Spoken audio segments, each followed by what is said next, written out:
Hey everybody, welcome to the final episode in our PreDraft Extravaganza. 5 pre-draft episodes of draft content for you.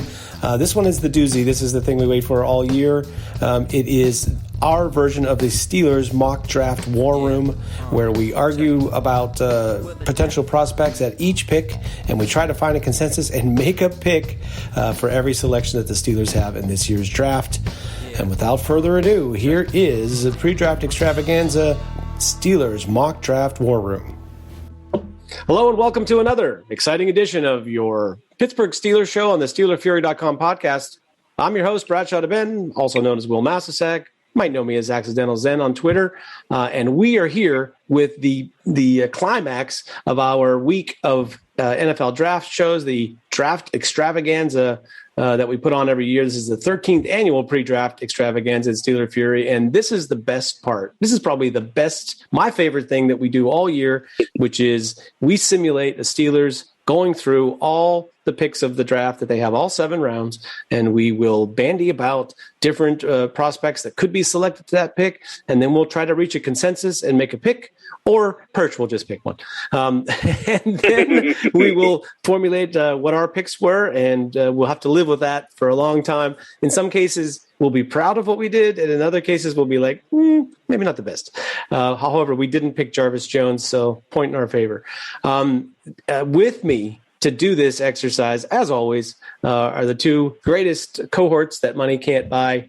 First, from Pittsburgh Suburban Zone 22, the master of all things fishing. His name is SteelPerch. He's with us. How are you, sir? It's the greatest time of year, draft season. Yeah, baby. Draftmas. Here we are.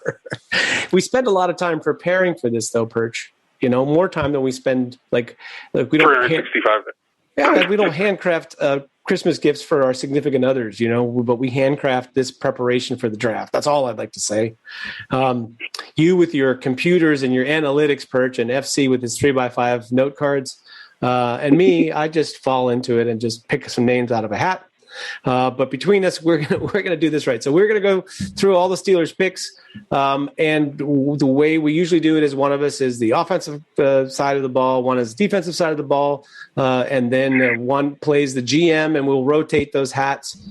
This year, because he always lets me pick for the Steelers in the board mock draft that we do, I'm going to give FC the honor of picking round 1 for the Steelers. Perch, you got your choice: offense or defense?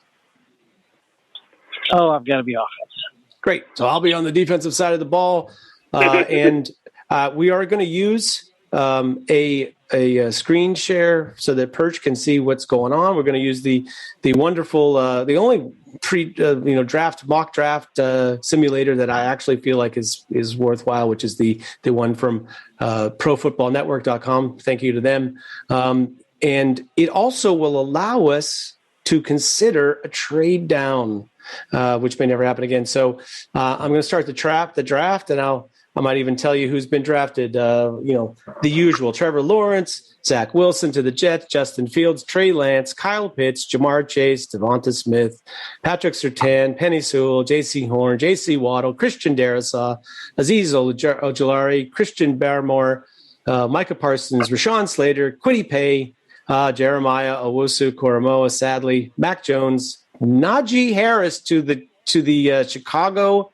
Bears at number 20, Elijah Vera Tucker at 21, Jamin Davis from Kentucky at 22, and Greg Newsome at 23. That is probably about as bad an outcome for the Steelers at 24 as I can think of, unless there's somebody that hasn't come to mind. Would you like to hear about who's on the board near the top, guys? Sure.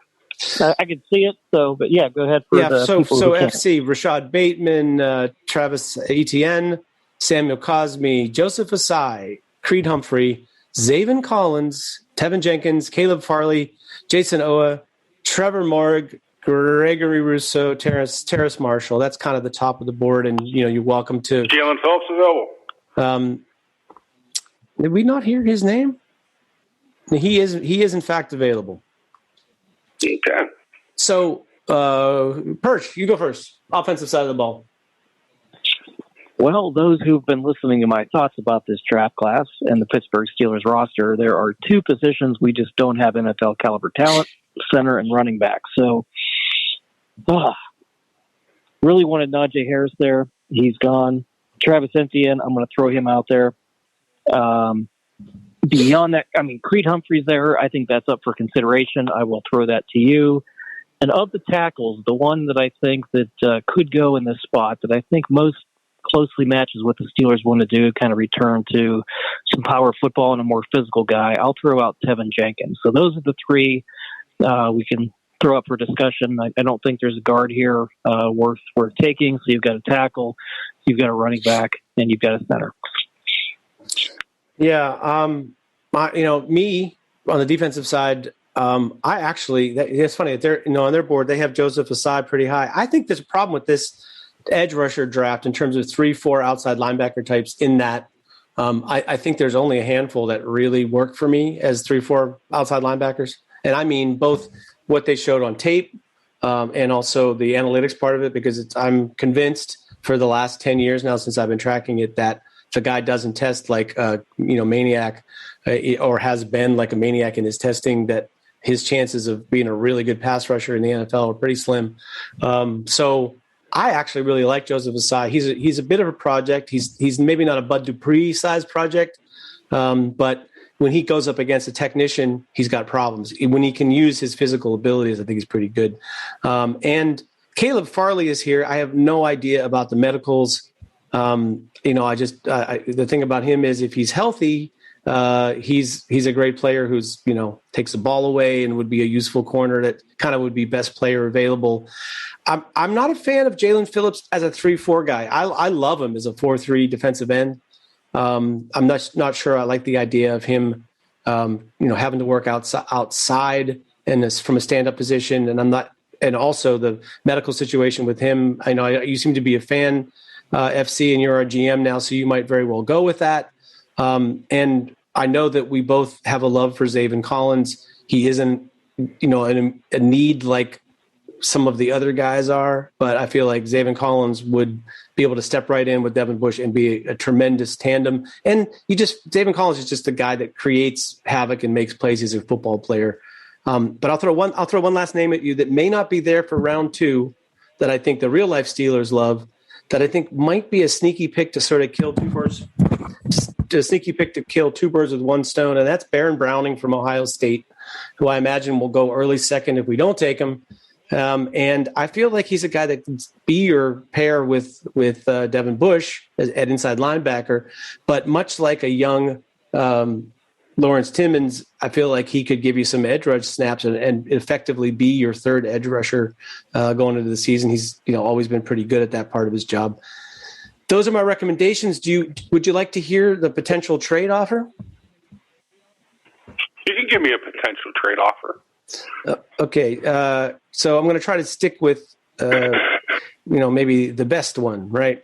So Tennessee is offering $53.85 and a second from next year. Now, a second from next year, like we might be able to use it for something else in this draft, but it seems like that's doesn't help us that much for this year. The other one would be Tampa Bay, pick 32, and a second from next year. I think, to me, the Tampa Bay one, I bet you if we counter and we say, make that a third from this year, that they would say yes. Would you say yes to 32 and a third from Tampa Bay? These are for you. This is for you to consider. I would not. I think Zaven Collins can play outside in the 3-4, but I'm not going to pick him. Okay. At my heart, the way I feel and what I would do, I don't love the player, but I think it's the safest pick. It fits a major position of need, and you can never let an offensive lineman be the GM. The pick will be Creed Humphrey, center, Oklahoma. Oh, wow. Okay, Creed Humphrey. Can we get to talk about Creed Humphrey for a second? Sure. You are maybe a better judge of offensive linemen than I am over the years, but I worry that he doesn't have the anchor. Like I'm very concerned with him. I understand that. With teams You're like talking Baltimore. about a 3-time national high school wrestling champion, family of wrestlers. And one of the more interesting things that I found during this draft process, and I found this out 10 days, 2 weeks ago, is Creed Humphrey was flat out told not to let his weight get above 285 to 290 pounds at Oklahoma, which is a very large man. But you're talking about 6'4". I'm a 6'5" man because of the amount of pulling they wanted to do in the spread part of their offense. I feel that he's a young man. They could probably add 10, 15 good pounds. And now you're talking about a 305 to 310 pound player. The only other center in this draft that I feel has star potential, Pro Bowl potential, very good potential, is a Division II player from Wisconsin Whitewater. And I don't know if I want to gamble on that. Yeah. So I think the Steelers, being a safe team, I think Creed Humphrey fills a major position of need, and it's a safe pick. Yeah, Perch, what's your take? My take remains the same. You had two positions on the roster that just didn't have NFL caliber talent. One of them was center. I like that's his motto, and remember mine: fix the offensive line, fix their run game. Yeah, yeah. You know, it's just the other options, like you said, going with what we have on the roster now, or trying to find a center in round 2, 3, and 4 gets a little hairy. So, I think there's some players in this draft that were available that maybe have some higher upside, that maybe were better overall players. I think Humphrey's a very safe pick and very smart for what they need. So I'm okay with it. It's, it's a very safe. I love Ty Hill from Georgia, but man, he has some pass blocking issues. Yeah. He's an immovable object, but also an immovable object. Oh my God, is he? But here's the thing, FC. I maintain this. I will put this, forever to be remembered on this show when we look back at it years later. I think Robert Hainsey will be a better interior lineman than Creed Humphrey, and probably a better center than him. I have a quick Robert Hainsey story. Sure. Can we tell it in 35 seconds? Yeah, do it whatever you like. Robert Hainsey's father was one of the most incredible high school football players that I ever saw in my life. And not the head coach at Woodland Hills, George Novak, fantastic man. But I'm not going to say, I'll say it. The former head coach at Swissville High School, I'll even say his name, Ron Suvak, turned Ron Hainsey's father so much against football, didn't play at Woodland Hills. He went on to Edinburgh University, where he walked on and became a 2-time Division II All-American as a walk-on. And boy, was he a powerhouse. He's now, I believe, the chief of police at Swissville. That's my quick Ron Hainsey story. I just felt like, first of all, that Notre Dame and BYU, and we can, deal with this later in the draft, but I just felt like those two offensive line programs, which incidentally have the same roots and same coaches that they've shared, that they produce NFL linemen, and they're sophisticated in what they're asked their kids to do, and they work as a 5-unit thing. It's not just like one great player carries their offensive line, and I just felt like Hainsey just seamlessly stepped into that role of the sort of leadership and mental part of being a center when he was down at the Senior Bowl, and it seemed to me that watching tape that he handled the interior defenders both in the practice reps and then also even in the regular tape of him playing tackle, that just the kind of what he handled when he had close in guys and quick encounters, that I really liked his play. So I kind of was hoping for him, or maybe like a Kendrick Green or something, but hey, you can't get everything you want, and I think, as you said, Creed Humphrey is a safe pick. Let's move on to round. I also think that Hainsey's a better guard. Yeah, it could be. Round 2 is on the way. Just to give you an idea, while we were away, meaning the draft went on, Zaven Collins went, Joseph Asai went, Caleb Farley went, of course, but Travis Etienne also went. Jalen Phillips is gone. Samuel Cosme, Baron Browning, some guys that we might have been interested in. But then Javonte Williams went number 43. So lost our chance at him. Richie Grant, who I thought might be a really good slot and safety player, also gone. Pat Freiermuth from Penn State, in case you were looking at a sort of a sneaky tight end pick there. And Asante Samuel just went 2 picks before the Steelers pick at 55. I guess I will be the GM here. FC will be the defense, and Perch will be you were offense before, right? I can totally stay offense for a long time if you'd like. Yeah, no. You be that's funny. You be defense, Perch or FC your offense, and I'm the GM, and I'll start with you, FC. We're going to make this real easy. Instead of me asking, because I actually am familiar with the draft simulator that you're using, I actually have 2 left tackle gems that I like later in the draft, and I'm starting to come around to your guys' way of thinking where they have some belief in Banner and Chucks. So offensively, other than that, what running backs are available, sir?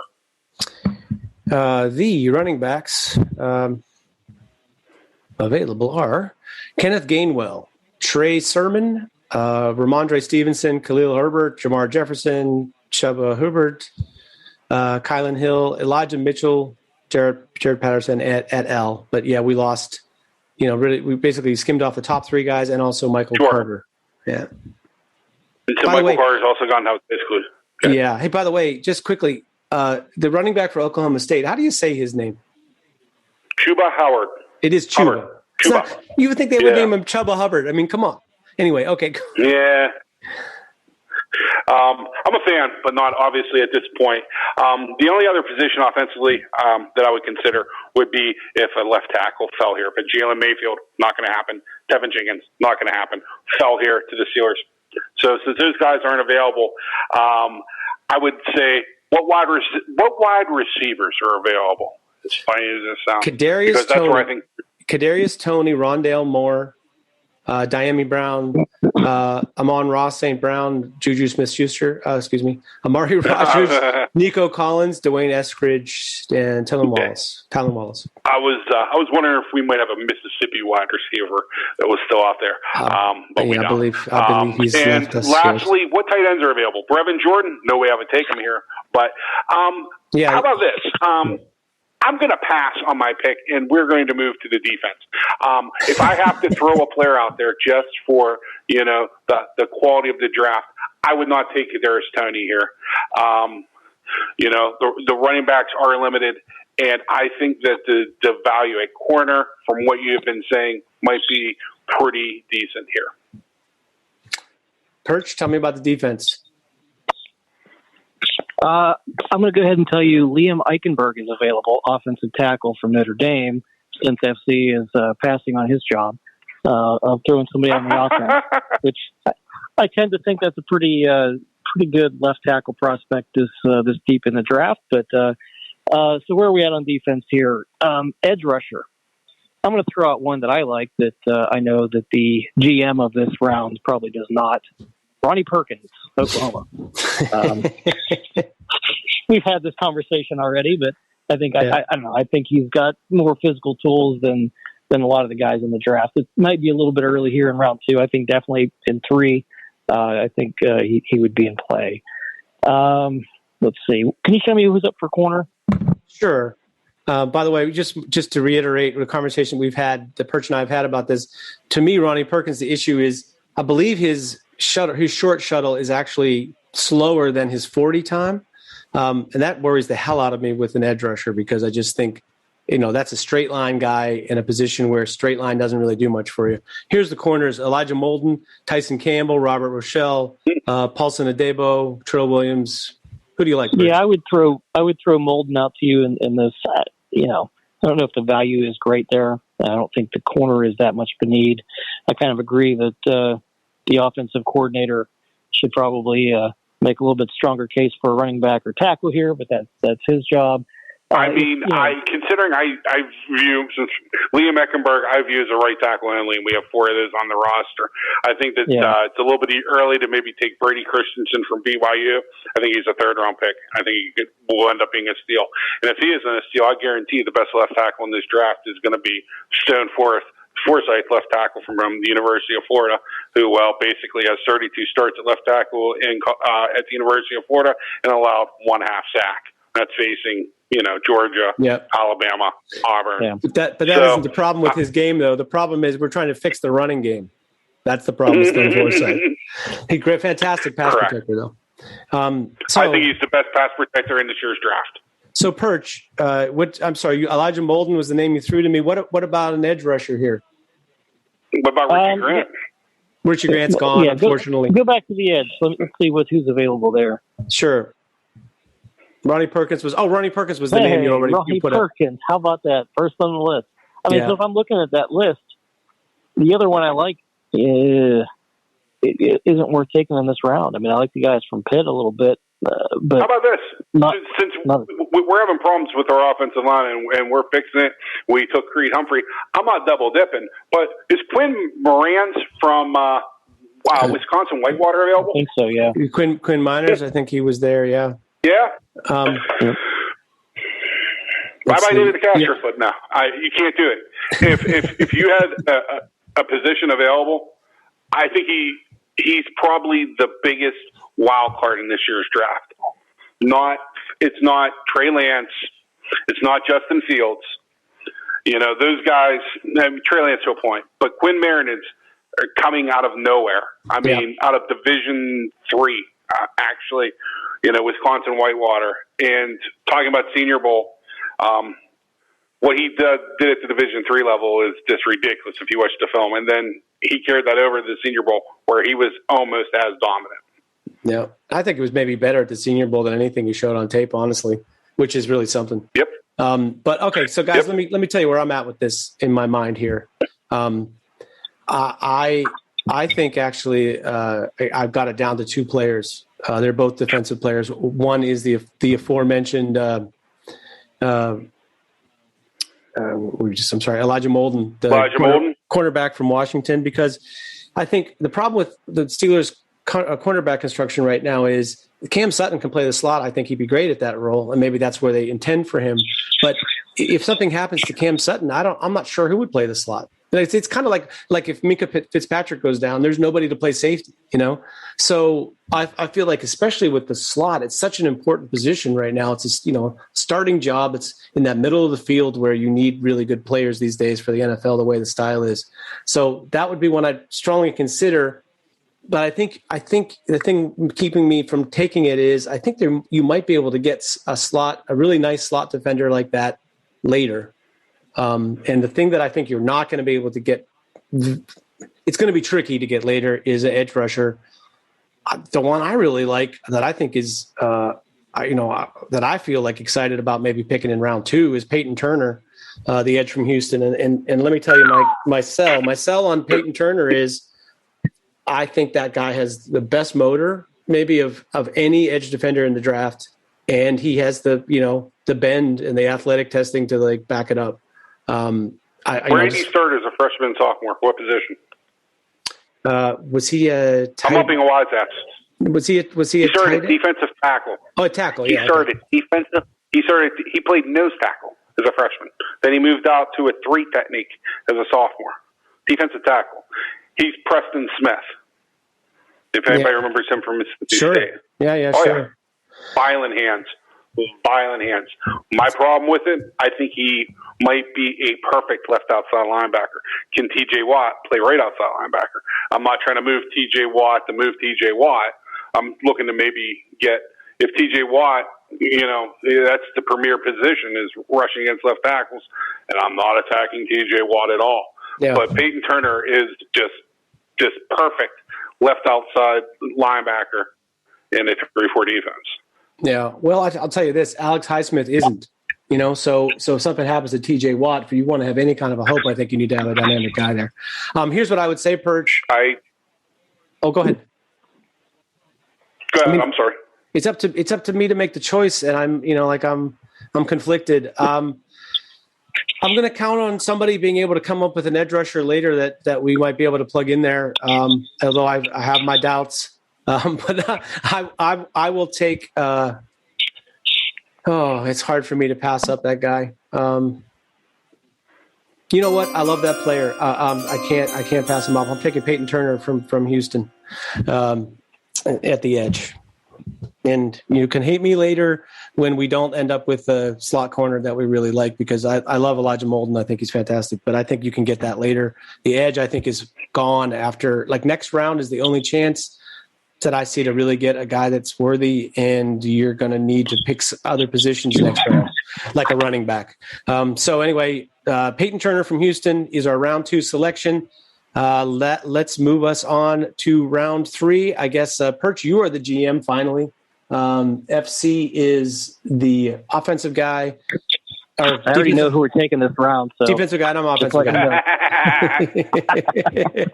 All right, so I get to prep the offensive guy, right? Fair. Let's see. We're getting to our pick here, so it's picking through. It's funny. Like, the position scarcity. It's like, there's so many tackles, and there's so many cornerbacks, and there's so many wide receivers. It's really, really hard to pick one early in this draft. All right, so here's where we're at on offense. We got a couple of wide receivers. Speaking of deep draft and guys hanging around, Diami Brown from West Virginia is a guy that might be able to help you. I'm not sure he is like different enough and special enough to add to the Steelers crew and really feel like you're going to get something. You'd see Dwayne Estridge is a little overaged, although I think that's a guy that has got real good speed, runs the routes. Would be a nice addition. It's like, if you're going to add a wide receiver, to me, he's the guy I would add. I'm not a real big fan of the tight ends that are here, Tommy Tremble and Kenny Yeboah. I just feel like they're H-backs. They're not really going to solve your inline problem. They're just going to be a guy that you're going to have trouble getting onto the field. You have the best running back available here is Trey Sermon. I like Trey Sermon. Probably, there's only maybe one or two guys left after him that I feel like are a real fit for, if you want a guy to be your, not necessarily a bell cow, but somebody who's a 3-down back who can actually step in and be the Pittsburgh Steelers starter. But man, I look at this list of tackles right here and just like my mouth is agape, because the tackles available here are crazy. You can choose totally, raw division. I mean, FCS Spencer Brown, who's like one of the greatest athletes that ever has tested at the position of offensive tackle, and he's got size and length and everything you want. You got Brady Christensen, who's maybe the best technician tackle in this draft from BYU. You have Deontay Smith, who may be available one round later, but Deontay Smith can freaking play, man. He's a little bit undersized at this point, but even at that size, he's still stoned bigger guys. I'm so tempted to tell you to take an offensive tackle and worry about running back later, but I get a feeling that that's not happening. That's the end of my spiel. Let's go on to the defense. Hold on. Is Gainwell still there, or is he gone? No, Gainwell is gone. You and your damn safeties that are available. Yeah, so running back, we're like Trey Sermon, Stevenson, Herbert, Jefferson, Hubbard, Kylan Hill, Elijah Mitchell. That's kind of like the realistic guys you might imagine being able to step in. What safeties are available? We've got, sorry, I got to pull it down. Hufanga from USC, Darius Washington, Andre Sisco, Caden Stearns, Gillespie, Wiggins, et al. I actually have those guys named. Wow, King Stearns may be able to play free safety. I would not be too comfortable with him playing free safety. What inside linebackers are available? Cameron McGrone, who to me is just like a step slower Devin Bush, who processes better. Chaz Surratt, Tony Fields, Monty Rice, Garrett Wallow, Charles Snowden, and Amen Abongbaniga. Right now, I would probably be favoring Caleb Stearns, pass rusher, defensive end.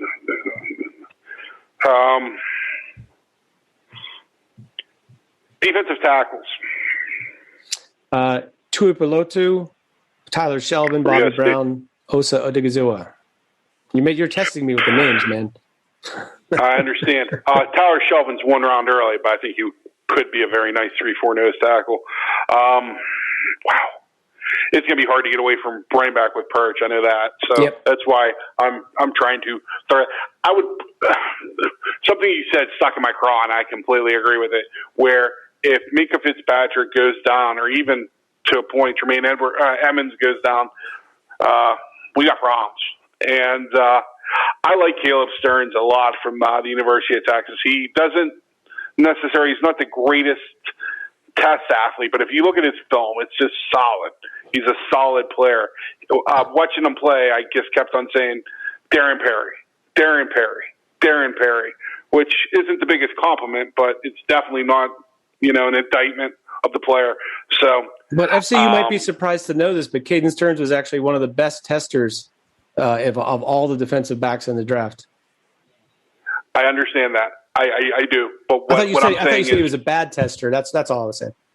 I said he wasn't the greatest tester, meaning they ran that ball drill where making breaks on the ball. I got you, yeah. And he showed he didn't show the hands of Darren Perry. Let's just put it that way. His hands were a little bit closer to the Ivan Ike Taylor range, but he does get to pass defense. Andre Cisco from Syracuse can't play free safety. It's just I don't ever trust him as the single high.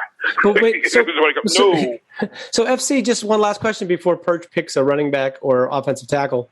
And that is, Darius Washington, to me, he's a guy who could play in the slot, and then he's also your backup free safety. You don't like that idea? My problem with him is I like my slots to be shifty, and that you have to be able to tackle in space, and that is a small concern. Gotcha. And especially for your backup free safety. Good enough. A Perch, on to you. Make a choice. Well, this is why we're in a pickle.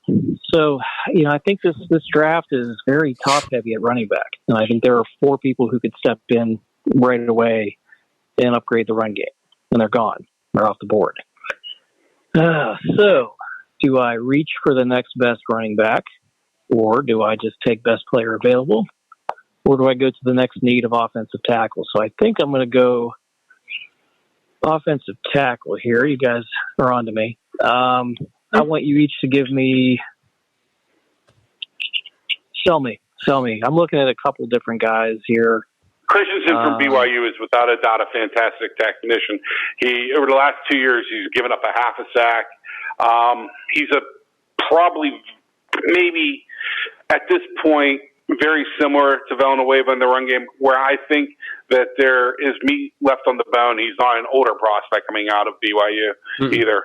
He took his Mormon mission, I believe, in high school, so I believe he's only 22. He's just good. He's not. He has an Andrew Whitworth quality to him, meaning like he's never going to be compared to Tony Baselli, but he's just good.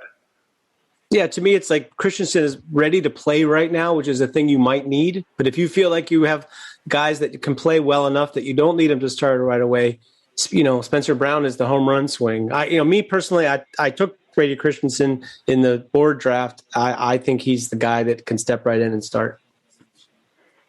Yeah, I'm looking at Spencer Brown. What do you guys think of Jackson Carman? You probably have to put him at right tackle or push him into I think he's Kalichi Asumale in the NFL. Where he played left tackle at Iowa State and he moved into left guard and basically just made holes in teeth for 10 years. Right. I think so too. I bet the Steelers like him and might even like him at tackle because he's their kind of guy, young, and mostly had troubles. Nasty. He mostly had troubles, I think, because his technique he never had to use technique because he's just, a massive mover, massive guy who can move. So when he came up against guys like, for instance, Alex Highsmith and Chase Young, who could out-technique him with the hands, he got killed. Yep. Highsmith gave him a lot of problems. He did. But there's other guys where he just completely thwarted them. Erased them. Yeah, totally. Yeah, 100%. You talk about fixing the offensive line, and we just picked up a center. You've got big-bodied Zach Banner at right tackle. If you had Jackson Carman at left tackle, with Dotson and DeCastro in the middle, I think we could probably find a running back later on that can run behind that. So, I bet you can probably get Trey Sermon next round. Yeah. Max, what do you think of Trey Sermon? Yeah, I think you might be able to get Trey Sermon next round as well. I think he's a good mid-round back. He's probably gone by then. Yeah, he's a good mid-round back. I think he's going to be he's just I'm going to go Jackson Carman. I may regret it later, but yeah, pick is in Jackson Carman. Okay, well that's very Steelerish. I would agree with that. Yeah, like I said, he's their kind of guy, but I think you're going to want to pick a left tackle later as well, right? But that's okay. I don't mind picking 3, 4, 5 offensive linemen, just like running backs. I'll take as many as you want. It absolutely is a need. 100%, yeah. Okay, let's see. What did I just do here? Got to pick the guy before we move on. Jackson Carman from Clemson is going to be our pick in the 3rd round. And the simulator's going through and picking guys. They're popping off. Brady Christensen just went a couple picks later, which is totally understandable. Let's see here. Boy, we could go any place. So I guess who's who this time? I am the... Back to the start. Oh, back to the start. I'm defense. Perch is offense. And you're going to make the pick. I'm the decider. There you go. Perch, you are up first. We're just about to get to the Steelers pick and see who's available. That's nasty. Trey Sermon went 124, and the Steelers pick is at 128. I didn't do this on purpose. I really didn't. I kind of figured, we'd have a shot at least Trey Sermon. Anyway, so Perch, what do you got for us?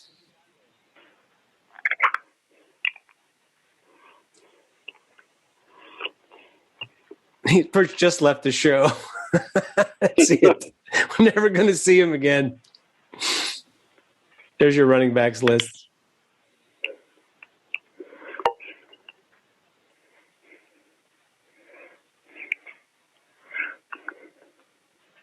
Maybe we really did lose Perch. Did you leave us? Oh, I'm sorry. No, I'm here. I was just crying. I had to put it on mute. Okay, I'm back now.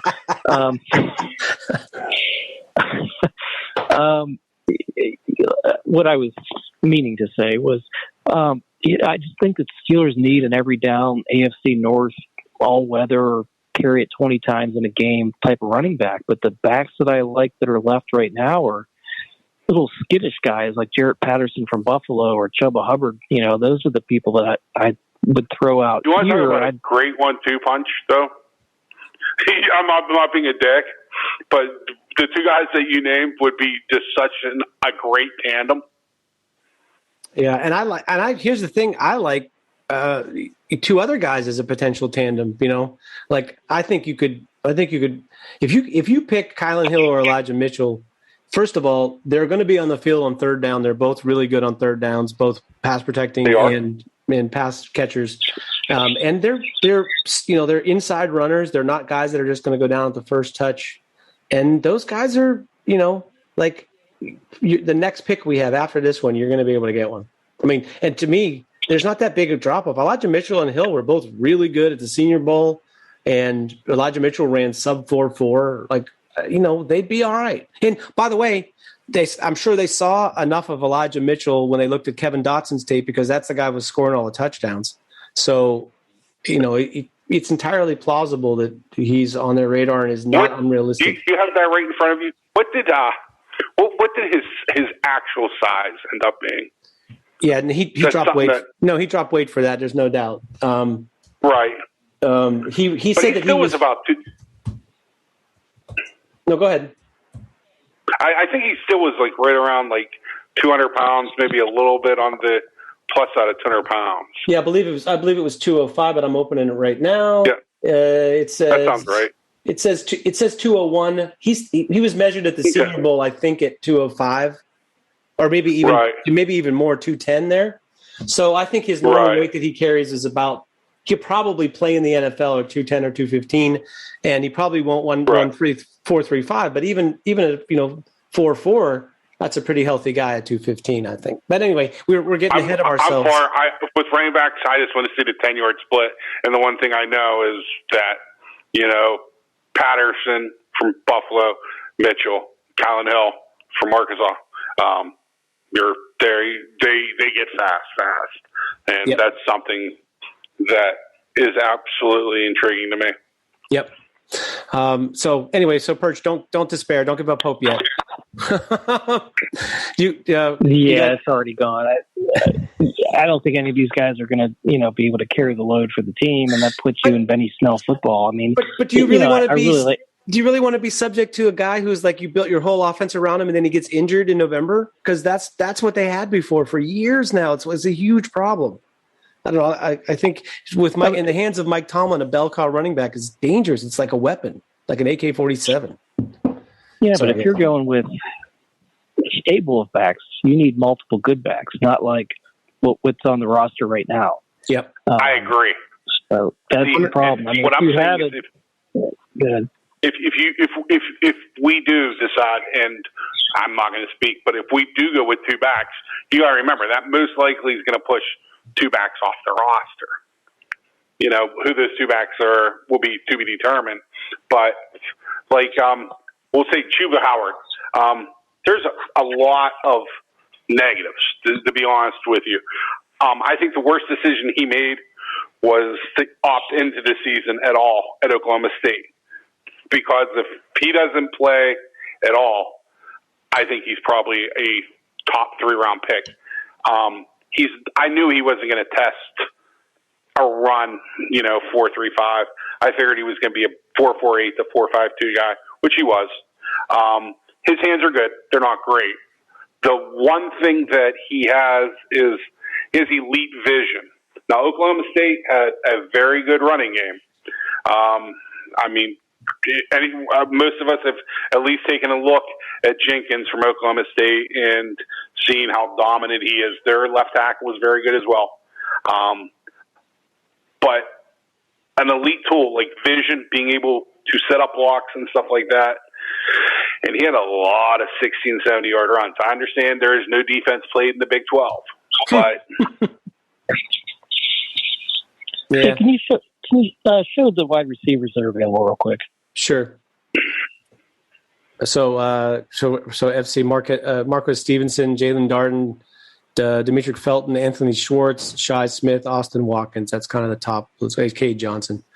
Boy, that's spectacular. Yep. It's in the sort of a dead spot for wide receivers where you don't feel like you're getting a real big value. Yeah, how about tight end real quick too? Yeah. Yeah. Air Force left tackle. Who's I'm sorry, am I the defense? Is that what I am? Yeah. Okay. Good luck. So yeah. So I don't know, defense isn't really going to get much love for a while, but throw us a name, Perch. Well, I threw out those couple of running backs. I'll leave it up to the wise and powerful GM to kind of sort this mess out. Okay. Which okay, right on. He threw out Patterson, Hill. Yeah. Chuba. And the kid from Louisiana. Elijah Mitchell. Elijah Mitchell. I will just. The only thing I'll really say for defense is Caden Stearns is still available. I don't think we really want to go defense here, but he's still up. He's still up. He would be my best player available. Sean Wade's still there, huh? Who's that? What's that? Sean Wade. Yeah. From can you stick at corner or do you play him at safety? Yeah, I think he's a nickel, inside corner. That's what I think. That's what he was good at until they moved him to the outside last year, and he couldn't hang on the outside. But he had such a bad playoff, though. That's the thing. The last thing people remember. Guy. I got you. He had such a bad playoff run that I feel like it stuck with people, and his stock dropped a little bit. All right, so I don't really have anything more pressing than that or better. Right. So what it comes down to is Elijah Mitchell, Jarrett Patterson, or Caden Stearns. Oh, man.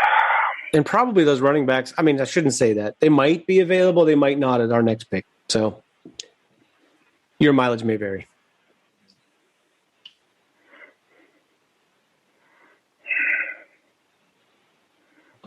Use the force, Luke. I'm going to roll the dice. I'm taking Caden Stearns, safety, University of Texas. We are gamblers here. Caden Stearns, safety, University of He's Texas. the best player available. I could see something happening at the safety position, and Jordan Dangerfield is bad. Yeah, that's what I'm saying. It is a scary thought to think what happens if we lose an edge rusher or a free safety. We got nothing. We'll be signing someone off the street. Okay, here's what's available in the running backs. So sorry, it's my decision. FC is going to be the offensive guy, and Perch is on the defensive side, I think. Yeah. Oh no, wait. Did you just choose? No. Perch is defense. Yeah, you're on the defense. Hit us with some defense, dude. What do we got? A defensive tackle here. We could use probably some depth at either 5-tackle or nose. What about linebacker? How do you feel about our linebacker situation? Just like everything else. You got 55 inside linebackers. It's like quarterbacks. If you've got 5, you've got none. I hear you. It's better. I'm glad we signed Vince Williams, so we're not going to have the 4 safety-based defense. Yeah. I mean, with the 195-pounder from Notre Dame. We want to talk about mock draft. I was like, ooh, he did what? The 4 safety-based defense? Dale Hawley and frickin' Alex Kazor went to war over that. I don't know if anybody's seen it on Twitter. They actually had to remove tweets to each other. Funny. Some of us are permanently being sarcastic. They didn't. Yeah, Perch wouldn't know he's permanently banned. He can't believe that no one else is permanently I banned. may leave. All right, Perch. Where are we? Did you show me defensive tackle? Who's available there? Oh, sorry, I did. There you go. Jonathan Marshall from Arkansas, Jalen Twyman from Pittsburgh, Marvin Wilson, Darius Stills, Taquan Graham. He's more of a 5-tech. Jalen Twyman. Let me tell you this. Jalen Twyman, there is no way on God's green earth he's going to be here. You don't get 10 half sacks from the interior.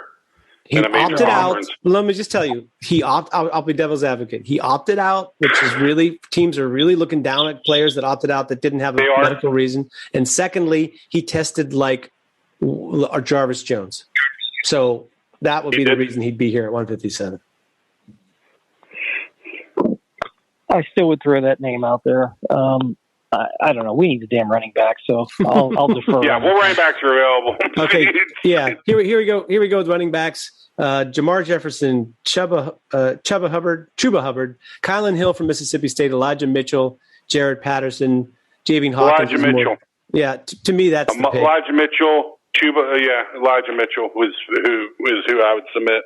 I mean, the thing I'd say about Elijah Mitchell, he's not perfect. There are times when he runs low with power over guys, like when he's in contact, but he'll also run through the hole higher than I would like him to.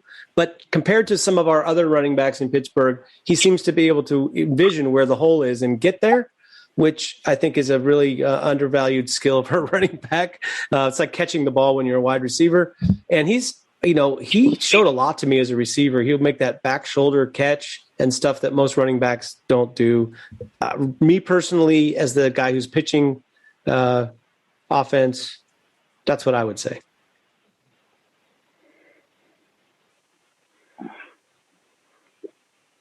Did I do that right? Who's making the pick? Wait, am I making the pick? You are?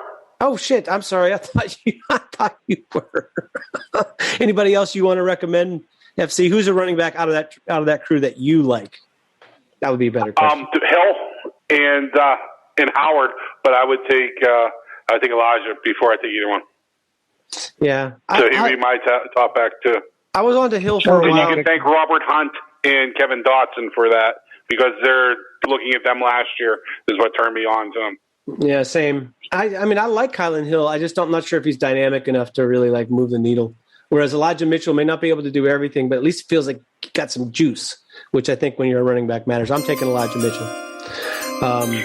So we are moving on now. We have this super long wait. So while we wait, let's review a little bit about what's happened and what we might need to try to fill out our roster. We picked in the first round Creed Humphrey, center from Oklahoma. In round 2, we controversially picked best player available was Peyton Turner from the edge rusher, or from it's not controversial to me. University of Houston. Well, it was for Perch. Perch was crestfallen because the running backs kept coming off the board. In the third round, we picked Jackson Carman, the tackle/guard from Clemson, and in our round 4 picks, we picked Caden Stearns, safety from Texas, and we picked a running back. Finally, Elijah Mitchell with our second, fourth round pick. So we did get a running back. Seems like, depending on how you view Jackson Carman, we didn't necessarily get a left tackle. Maybe we didn't get any linebacker help. I think we got a left tackle. Okay, so I'm just saying we didn't really get any linebacker help. We didn't get a wide receiver. We didn't get a tight end. Is Peyton Turner going to play outside linebacker? I think that you could bulk him to be a pass rushing 5 tech, which is not really the Steelers style, but you could do it. I think you could stand him up and he can play out there. I having watched him play, even though he used to be a tackle, he moves in space. I personally think, but I could be wrong, and maybe he'll get to the NFL. And no, I think that he can definitely play outside linebacker in the 3-4, and I think that he probably has the third best hand usage of any player that I've scouted over the last 15 years. Yep. Aaron Donald being the best. I'm going to throw a surprise for the second one. Roach from Temple/Miami. I'm not saying to draft him. Yeah. Oh, is he beautiful? He's 230 pounds. He's Huey Richardson, but unbelievable at Miami and at Temple. And it's the Senior Bowl. I mean, he's the reason that Alex Leatherwood fell from grace. He beat him every way possible. All right, so please help me decide to remember who is who here. I think we go back to the original now. I am defense. I'm defense. Your offense. Perch is the GM. There you go. I'm offense. So let me go first here. Cornell Powell, 1-year wonder, sort of, but he was behind guys that were quality guys. But I like him as a wide receiver. There's going to be wide receivers in every round possible. Tomorrow and Terry, I'm not sure how well he fits with the Steelers group, but I feel like that's a guy that if you want a guy a little bit like Juju who can play inside and be a big slot, who can also line up outside and make a couple of plays downfield, I think he's pretty good. Aside from that, what was the other thing? Tight end we were looking at a little bit to see if there's anybody there. Boy, not really. Yeah, boy. What's that? Yeah, Boa. No, he's gone. Oh, okay. Yeah, I do think that they like him, but like I said, there's an H back there. I'm not sure. Does that help you when the other guy you have can't block at all? Like that scares me.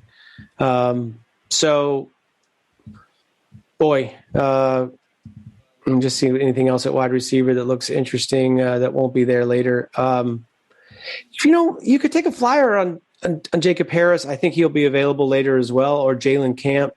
But these are guys that, are not necessarily going to step in right now and play tight end for you or play wide receiver for you, but they can do a lot of good things. I feel like if you're going to go offense here, it just looks like your best bet would be a wide receiver that is a. What running backs are left?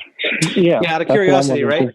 Larry Roundtree from Missouri, who's once again not a lot of juice, but is a very sort of complete player.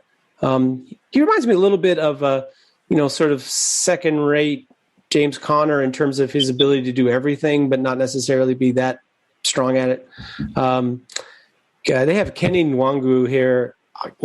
That's a real fast, second string running back from Ohio State who has maybe some upside to him. Ben Mason from Michigan is a fullback, really. Chris Evans from Michigan, who people think is a little underrated, never really did much for me. And then it gets down into like we're pushing the 300s. So not a lot left. And the last question is left tackle position. At the left tackle position, we've got a bunch of right tackles. That's what's going on here. There you go. Yeah, basically you got Dan Moore. Jackson. Who's Alaric Jackson, I think, is a right side, maybe a guard. And the guy who can play here, I'll throw a name out. Josh Ball is a problem in every aspect except for what he does on the field. He's a really good player on the field. He's a menace to his teammates. He had menace to women in his past, and got kicked out of school and all this other stuff. But he's a guy that has everything: length and the ability to stay low and not be a waist bender, and to he's a really mean run blocker and whatever. But yeah, that's pretty much it till we get till like our 6th and 7th round picks. Okay, and now defensively, what defensive tackles are left? D tackle, Jordan Scott from Oregon, Mustafa Johnson. These are 3 techs, I think. Daryl Slayton from Florida is an interesting name. Quentin Bohanna from Kentucky, Lorenzo Neal, Austin Faolio, and then we get down into like players, Naquan Jones, players that probably aren't going to get drafted. Right. Wow. Quinn Bohanna from the University of Kentucky is extremely interesting. He has a particular skill set, which is very similar to that of Gilbert Brown. Now, he's never going to give you much rushing the passer, but you really have very little chance of running the ball between the tackles. Yeah, he's big. Now, there is more to it. Of Kentucky's defense, if you go look, the last 3 or 4 years in the SEC has been dominant. And the reason it's been dominant is, Bohanna's 355 pounds.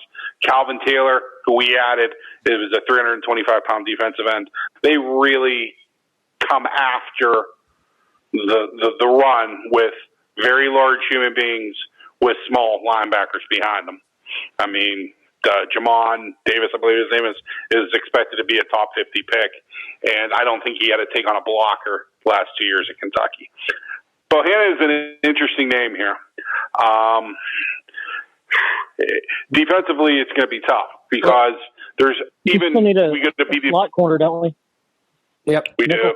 What corners are left?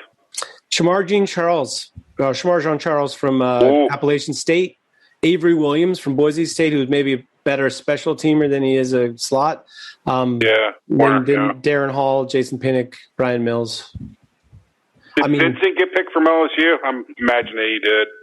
Yeah, he's a guy that's been in the 5th or 6th round range, where it's just like, really. Yeah. Well, let me put it to you this way, Perch, since you're making the decision. I promise you a slot corner with our last pick who could actually start as the Steelers slot corner, and I will leave you in a no doubter position. Throw his name out there now. His name is Franklin Mack McCain from North Carolina A&T, who just basically destroyed. I think it's the MEAC they're in. There's a guy that he had 4. I think he had 4 pick sixes, including in the Celebration Bowl, which is like their big rivalry game, 100-yard pick six, and then a pick six later if it was like 50 yards to seal the game. He's just a guy that creates turnovers. He's currently playing, right? In the MEAC, because MEAC's playing. No, because North Carolina A&T opted out. They decided to not play in the spring, or he would have been playing. Yes.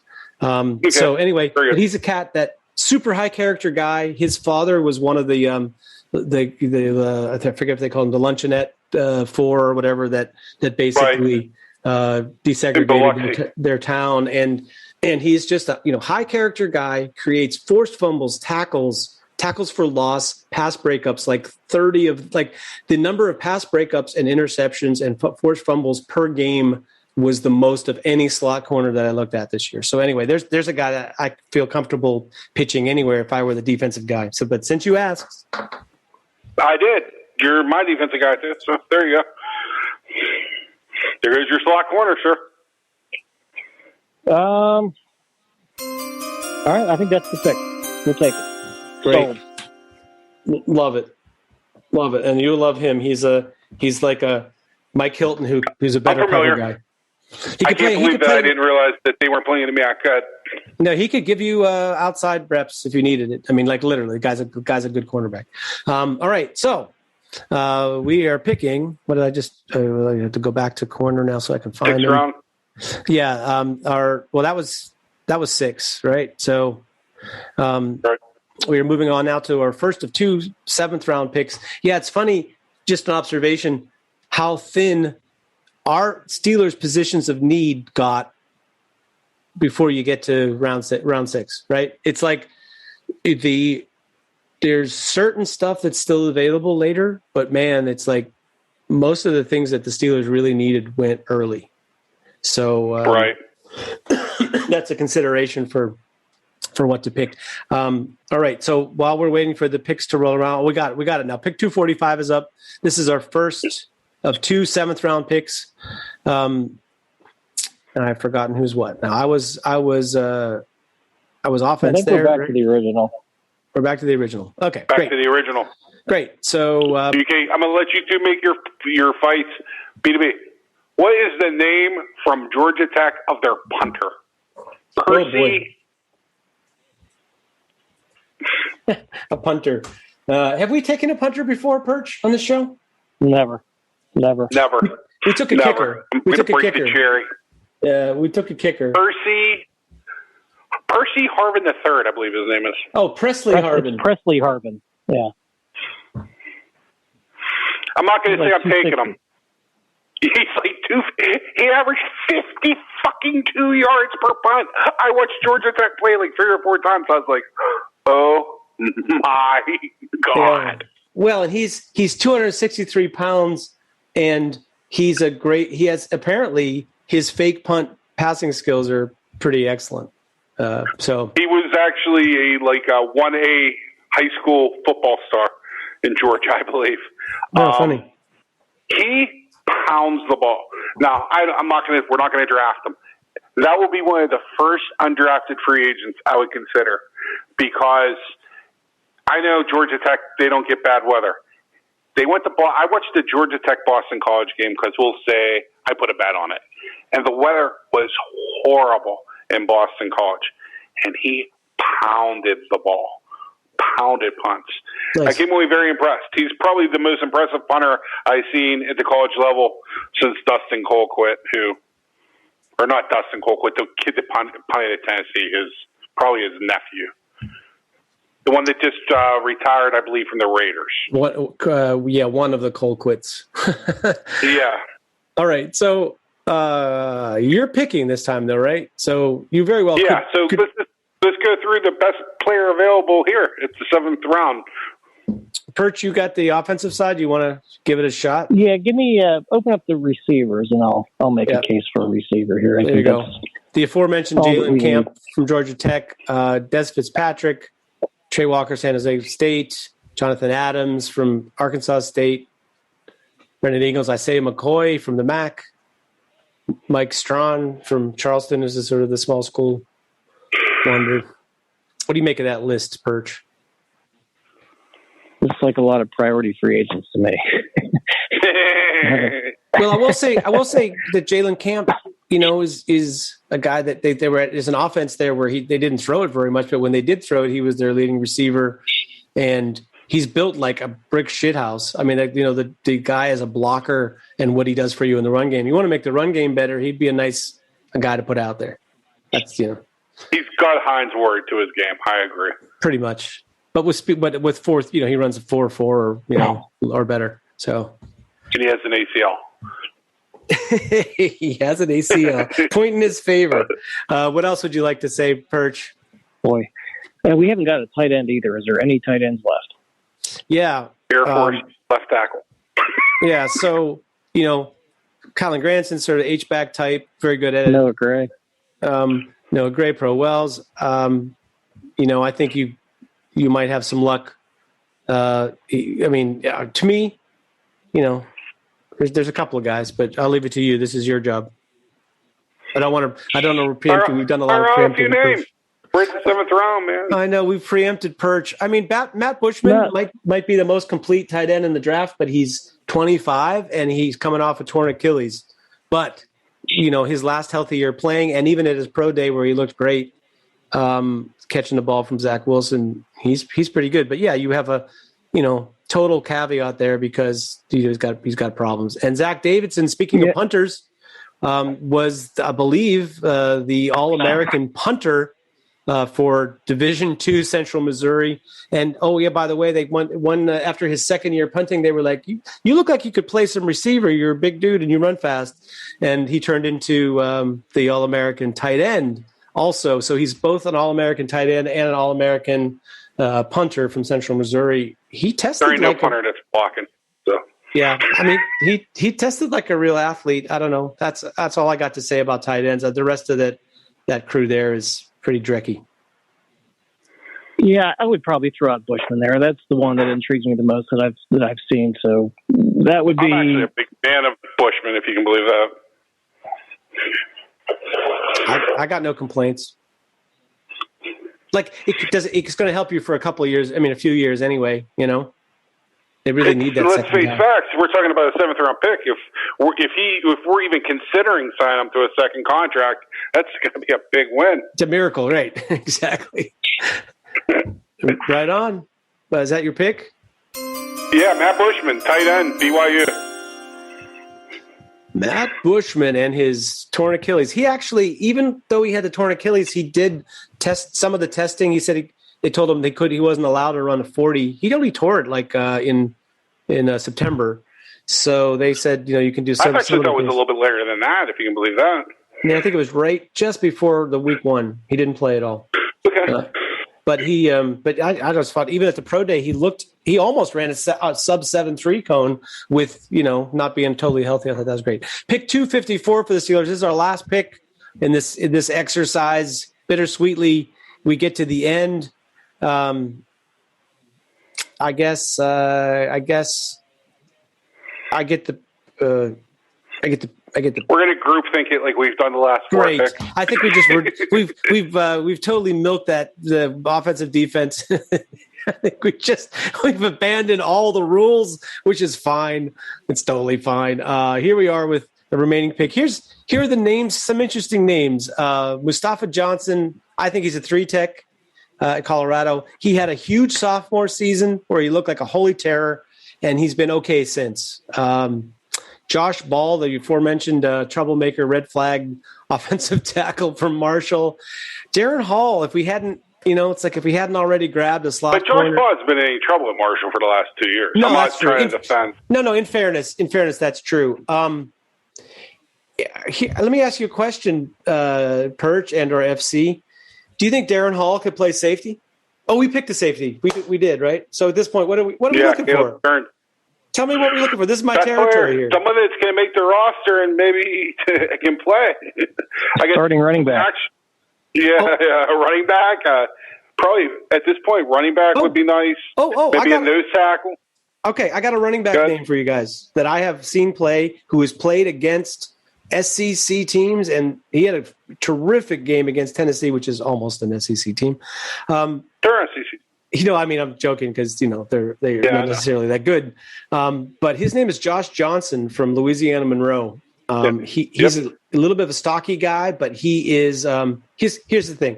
He's a hard runner and is actually pretty good at the burst through the hole. He's not bad in the pass game. They didn't use him a lot, but like in terms of, good hands to catch the ball and get upfield, he does that stuff really well. He's like 5'8", like 215, right? Like 5'8".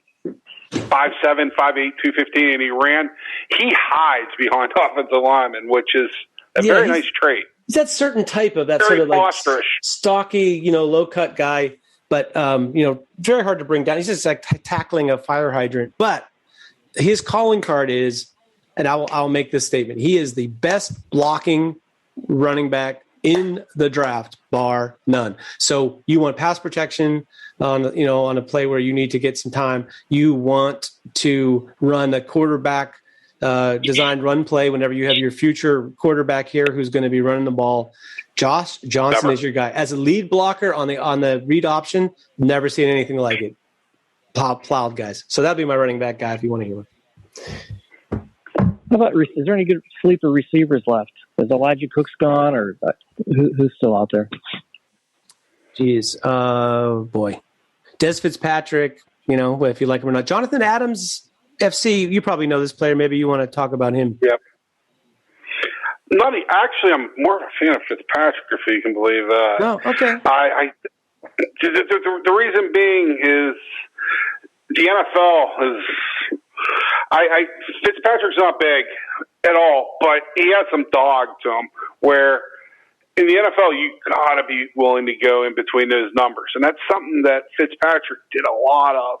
And he didn't have great quarterback play, so going across the middle, even when you're not allowed to get struck in the head.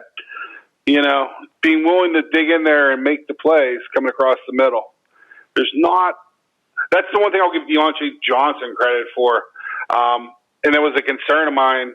But, the biggest thing for a wide receiver is you got to be fearless. Mm-hmm. And that's the one thing I'll give Fitzpatrick credit for. I mean, Perch, just roughly, what kind of wide receiver do you think cracks their lineup because he contributes something that they need? Well, here's the deal. It's a fifth guy. So you can use depth. You can use a big guy, to back up the guys that you have. You can use a slot guy to back up the guys you have. You could have a field stretcher. Is Jalen Darden available by chance for North Texas? No, he went long ago. I think he went in our last fourth-round pick right around there. Oh, holy cow, he went that high. Yeah. Yeah, so I'm probably out of names. But, I mean, really anybody, because I think you've got 4 absolute locks that are contributors that are on the roster, and then you're kind of just looking for a depth guy to kind of fill out the roster there.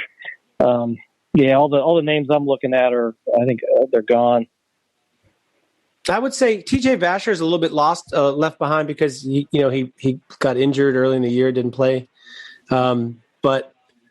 He's something different than what they have.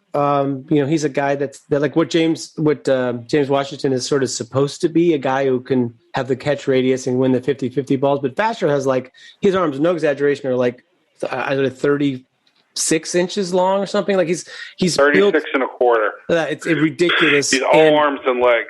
He looks like Todd Pinkston if Todd Pinkston was 6'6". But the thing is, his catch radius is everywhere. So he's not going to burn guys, but you can throw it to him deep because he's always open. So that would be a name. The rest of them, it's man, you're going to be able to. How about this? I would fly the pickup. I'd sprint. I had no idea TJ Vasher would still be around here from Texas Tech. Would you take him over that punter? Over Presley Harvin?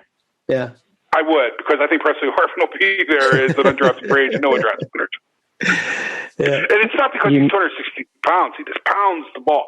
Yeah. But Vasher would be a nice get here, because I actually think that he would not only make the roster, he actually adds something different to the wide receiver room. I mean, he's 6'6", he's 200 pounds, dripping wet, but he has good body control, and somehow, some way, he manages to get his feet in. And the one thing that really stuck out about him at Texas Tech is he seems to get 2 feet in. That would be good in the NFL. That would be good in the NFL. Getting 1 foot in college football is one thing. Getting the second foot in is not always the easiest task. No. Good body control. Perch, listen to this. He is 6'5" and in 5/8, 203 pounds. An 84 3/8 wingspan, arms 35 and 5/8, vertical jump 37 inches. So just imagine the catch radius you. He needs to go play basketball. Yeah, and basically great hands though. Like he's not just like a guy that can jump. He's a good wide receiver. I don't know. What do we think, guys? Perch, what's your vote? Oh, boy. This is the kind of spot the Steelers would take some little-known linebacker to fill out special teams. Such as what they would do. We never really took a linebacker. We never really took a linebacker, did we? Because we signed 3. We signed 3. We signed Kumro. Yeah. It's. Oh, hey. If you want a special teams pick, I got one for you. Grant Steward from Houston. There's a guy that plays special teams, like his hair's on fire. It is the kind of guy they might pick. I don't know. I'll leave it to you guys. And he can play strong safety in a pinch. Yeah, I'll tell you what. I think I might take the punter here, because how many times have we bitched about how bad the punting's been and how they need to upgrade it? We keep bringing the same guys back. It's like, let's just take the punter. You know what? I'm down, especially because he might be your game day number 3 quarterback. If you play your cards right. So might be your game day number 3 nose tackle too. 72 yards in the air. We can. That's nuts, man. Georgia's such a weird team because they produce NFL talent, and yet they play this weird offense. They even do weird stuff on defense. It's like I just feel like it's like a creative. It's like if Elon Musk had a football team or something. They just think differently, and yet the guys coming out of there are some pretty good players. So anyway, Jeremy Atchison just played for the Chargers. People want to know, Bosa went down and then Ingram went down. Jeremy Chachichu. Gesundheit. George Tech. Yeah. All right. So are we in agreement? I'm down. We are. Great. Persley Harvin III is a punter from Georgia Tech with a big arm and 263 pounds and a 50-some two average punts. Hey, guys, we got a draft. You ready? Creed Humphrey at the number 24 pick in our first round. He is the center from Oklahoma. At the 55th second-round pick, Peyton Turner, edge from Houston. Third round, 87. That's Jackson Carman from Clemson, offensive tackle. 128, Caden Stearns, the safety from Texas. At 140, our running back, Elijah Mitchell from Louisiana. Kevin Dotson's jumping. He's doing cartwheels. Pick 216, Franklin McCain, the third, Mac McCain from the cornerback from North Carolina A&T. You will love him. Pick 245, Matt Bushman, tight end from BYU. And at number 254, our final pick, Presley Harvin III, great name, punter from Georgia Tech. I'm not sure if we like it, but we did it. I'm going to ask you, Perch. I like it.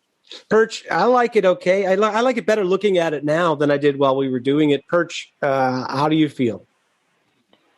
It's meat and potatoes. I think that it's not flashy. I don't think you got a real dynamic offensive player out of that list. But no matter what happens with the quarterback position, no matter what happens 4 or 5 years from now, I think you've got a center, you've got a tackle, maybe he even moves into guard, who knows, that those two players are going to be cornerstones for whatever you do build on this offense moving forward.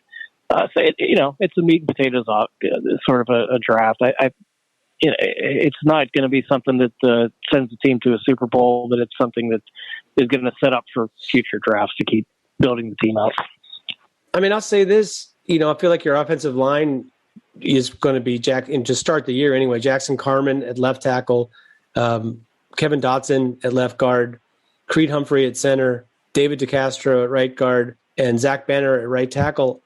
You may not be able to pass protect everything, but you're going to be able to run the football. I think even with, some mediocre or less than, first round talent at running back, it feels like that's an offensive line that you're now going to be able to run the ball a little bit better. FC, give you a final word, bro. I think that everybody outside of you, B2B, would be perfectly happy, and you may be as well, with Najee Harris. I think that is what Perch is hoping for. Would I be correct, sir? Yes, sir. That's. I don't know if I'm hoping for it, but I think that's the best case scenario for a quick fix. I agree, and I think that the Steelers enter this draft with holes, and those holes, I could not agree more with Perch and B2B whenever they say the Steelers try to close those holes as much as possible prior to the draft. And I still could see either Villanueva or Steven Nelson re-signing before the draft, which will close another one of those holes, which, allows us to take another position and, fill out the roster a little bit more. And if they come close to what they did last year, no first-round pick, and they got definitely four solid players in the draft. Yeah, so if we can amazing. get 5 this year, you're halfway to rebuilding your roster of starters. Excellent. Perch, anything else? Final word for you. They got to get a running back. That's all. I think that's the only thing that I would have fault with what we did, but we really fixed the offensive line. So, maybe the mid-round running back that they would take in the scenario that we put out could be good enough. And you've got Benny Snell and you've got some other parts and pieces there, and it's good enough. But I really like what we did with the offensive line. I just think that in this draft, the Steelers expect them to get a running back in round 1 or 2 for sure. I don't think they go round 2 and don't take one. Yeah, just that you just felt like in round 2 there wasn't really, the top 3 guys were gone. At that point, you're going to take Kenny Gainwell or something, which I love Kenny Gainwell, but I'm not sure he's their kind of back. But yeah, I hear you. I just feel like they need the Kevin Dotson of running backs this year. And they kind of it's funny that it's, the running back we chose is the guy from the same school, because it just feels like that's what they need. They need some really good offensive linemen early, maybe a defensive playmaker, and then, the Kevin Dotson of running backs, so maybe we'll be lucky and they'll figure it out. More likely they'll take Travis Etienne and we'll all have a different complaint before it's all said and done. Listen, brings an end to our week of pre-draft extravaganza shows. Really fun putting it all together. Thank you very much to all of our guests. Judah Loom from Old School, New School Football, Nick Farabaugh from ESPN and the ACC Network, Jeremy Coleman, Smith is Smoking from The Extra Point on ESPN 760 in Denver, and also SteelerFury.com, and to Bill Carroll from Consensus Draft Services and Nuts and Bolts Drafting for being our guest this week. And as always,